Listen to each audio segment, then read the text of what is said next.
28 anni non sono soltanto un numero, ma sono gli anni che mi sono serviti per comprendere che in questo hobby siamo sempre degli eterni studenti.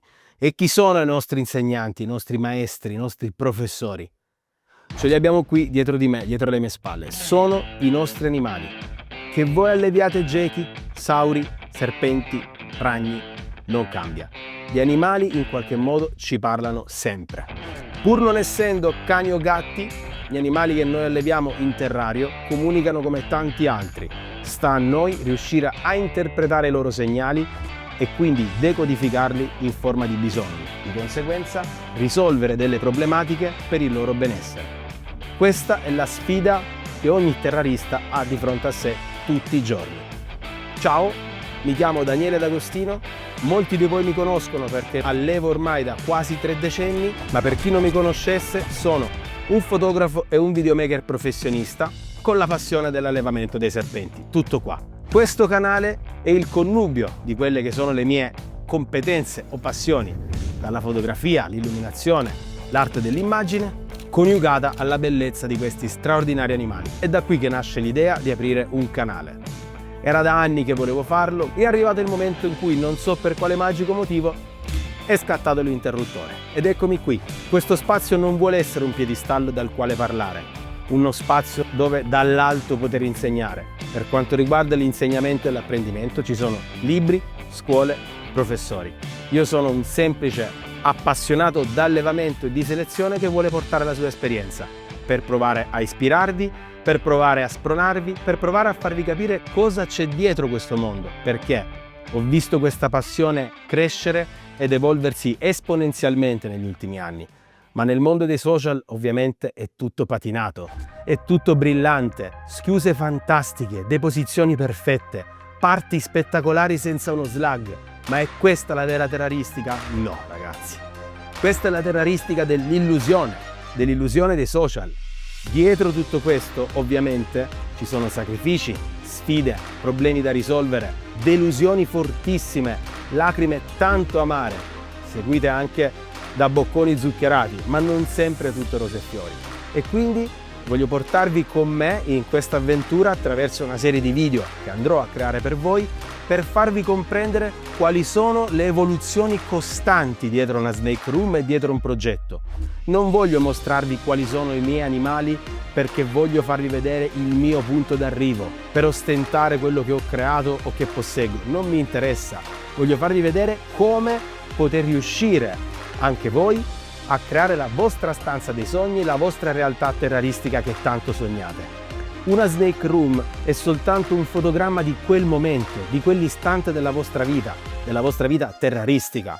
È sempre una costante evoluzione. Si sposta un rack, si compra un terrario, si cestina una struttura, si sostituisce, si passa da un terrario con il fondo di carta di giornale a quello bioattivo. Siamo sempre in costante movimento, perché comunque gli studi, le ricerche, le esperienze di tanti appassionati a livello mondiale migliorano il benessere di tutti i nostri animali. Questo non sarà soltanto un semplice snake room tour, ma vuole essere anche la condivisione di quella che è attualmente la mia snake room, la mia stanza, una delle mie stanze, perché gli animali che vedremo qui dentro ovviamente non sono tutti gli animali che ho. Una parte di alcuni miei progetti sono in un'altra abitazione, lo vedremo alla fine. Quindi partiremo con uno degli animali per i quali molti di voi mi conoscono, cioè i mussurana, i boiruna maculata per quelli bravi, ok?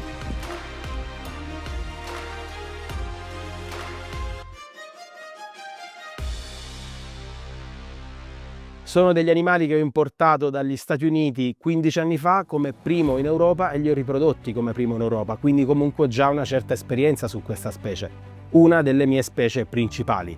Proseguiremo con boa constrictor del Suriname, animali che adoro, ma che ovviamente anche loro rappresentano una mia visione di quella che è l'estetica di questa specie. Vi ripeto, è sempre la mia personale visione, che può piacere, non piacere, ispirare oppure no. Andremo a vedere altri progetti satellite che sto costruendo, come quello con i Corallus batesi, oppure gli Ortulanus, o le Boiga dendrophila divergens, con le quali sto provando la riproduzione quest'anno per la prima volta, e da ultimo, e non per importanza, il mio progetto forse più importante, che è quello con la Sanzinia madagascariensis, cioè le zanzine verde orientali del Madagascar. Ma di questa specie ovviamente ve ne voglio parlare in maniera un po' più specifica, raccontarvi cosa c'è dietro, da dove nasce tutto quanto questo progetto e come si sta evolvendo. Credo di avervi rotto le palle più che a sufficienza con le parole, ma andiamo a vedere qualche animale. Prendo la camera e venite con me.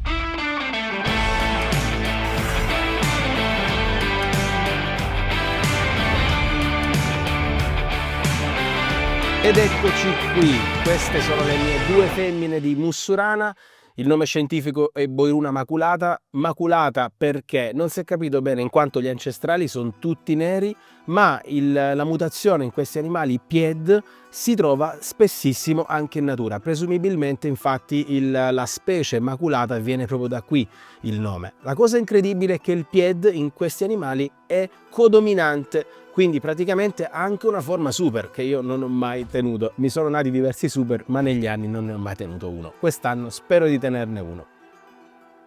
Questa è una femmina nata a me nel 2019, accoppiata per la prima volta l'anno scorso, ha fatto una bella deposizione, non tantissime uova, però comunque una bella deposizione per essere primipara. Come vedete sono fantastici i riflessi blu sulle squame nere di questi animali. Lei invece è la femmina originaria importata dagli Stati Uniti 16 anni fa ormai, continua tuttora a regalare soddisfazione e cucciolate ogni anno. È un animale che in questo momento è gravido, infatti potete notare la leggera sezione triangolare del corpo. Questo succede quando ci sono delle uova che fanno spanciare la parte inferiore.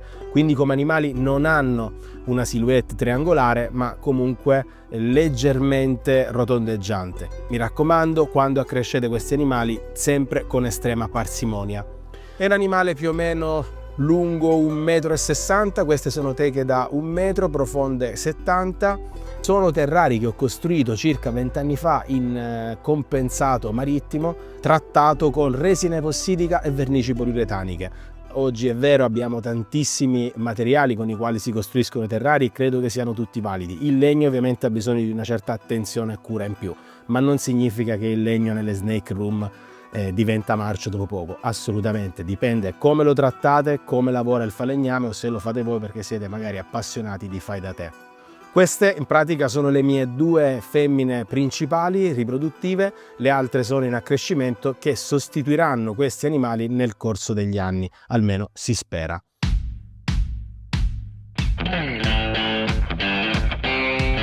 Ed eccoci qui ragazzi, vicino a alcuni dei miei animali preferiti in assoluto, una delle mie specie preferite, il boa constrictor del Suriname, una pietra miliare della terraristica. Penso che tutti siamo un po' cresciuti con il mito del boa coda rossa, o meglio, io di sicuro sono uno di quelli.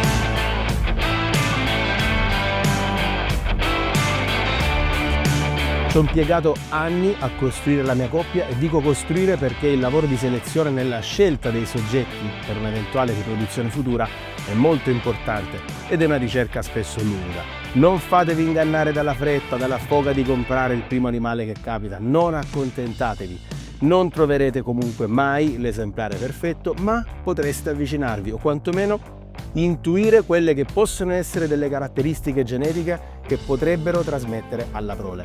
Ho scelto questi animali con una certa intenzione, quella di portare a casa in futuro un risultato che si avvicinasse il più possibile al mio immaginario di Suriname ideale. E quindi bat rastremati, piccoli, ma soprattutto con dei pic correttamente allungati. A me non piacciono personalmente quelle linee troppo eccessive tipo Mega Pic o tipo Florida Red Tails americane, perché credo che siano leggermente pacchiane, ma questo è il mio gusto, una mia personale opinione.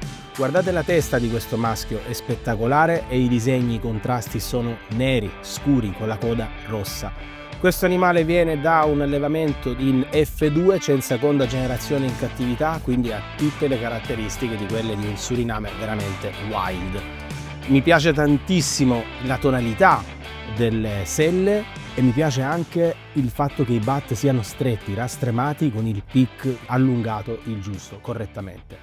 Andiamo a vedere anche la femmina che ospito nel terrario sotto. Ovviamente i terrari di questi animali sono ormai provvisori, cioè non sono più i terrari definitivi perché stanno crescendo.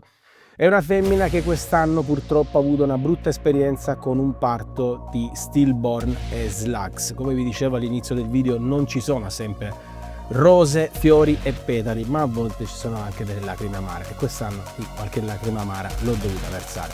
Per un errore di lettura della sonda del termostato purtroppo le temperature non sono state ottimali.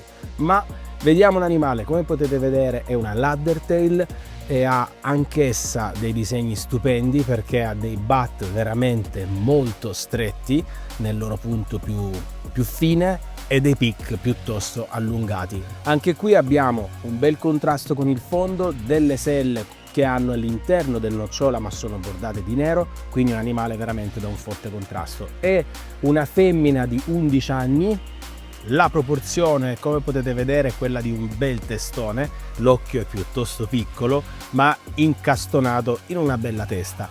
E appena c'è la bella stagione vi farò qualche video outdoor fuori dove c'ho il giardino, in modo che possiate ammirare questi animali nel loro splendore. Questa femmina in questo momento è in una fase di recovery, diciamo di recupero dal parto, e pian piano la sto facendo rimettere in sesto. A me piace fare il recupero dal parto in maniera molto tranquilla, perché altrimenti andremo a sottoporre l'animale a un ulteriore stress, quello metabolico. Invece con calma l'animale riprenderà le forze, il tono muscolare, la massa e la massa grassa. Ragazzi, quello che avete appena visto oggi, gli animali che vi ho mostrato, sono la base del mio allevamento. Quello che mi fa svegliare la mattina, mi fa entrare qui con il sorriso tutti i giorni. Ma allevare non significa soltanto collezionare animali, osservarli, fotografarli o fare video, significa anche sfidarsi costantemente. Nel prossimo video vedremo dove si sposta l'asticella, perché è lì che iniziano le sfide tecniche più complesse e più avvincenti, le sfide che mi tolgono il sonno tutti i giorni. Se volete vedere dove l'ambizione incontra la tecnica, ci vediamo nel prossimo video, che vi linkerò qui sotto oppure qui in alto. Mi raccomando, attivate la campanella, seguitemi e andiamo con la parte 2 dello Snake Room Tour.